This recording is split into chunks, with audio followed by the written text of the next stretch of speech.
Эфирді аман-есен аяқтап, Дархан ағамыздың алғысын өзінің жан-жары Айгерім ханымға жеткізім келеді. Өйткені неге? Айгерім ханым Дархан ағамыздың анасын Сәуле ханымды күн түндемей бағып күтуде.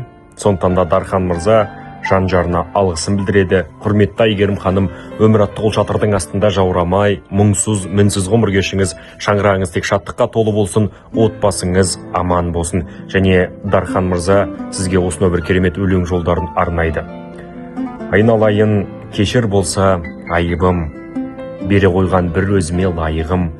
Қалжыңдасып ойнап күліп өмірде, бір жүрген соң сені сүйем зайыбым. Өзің менен өтіп жатыр ай күнім, солай ботам, мінезіміз сайығым.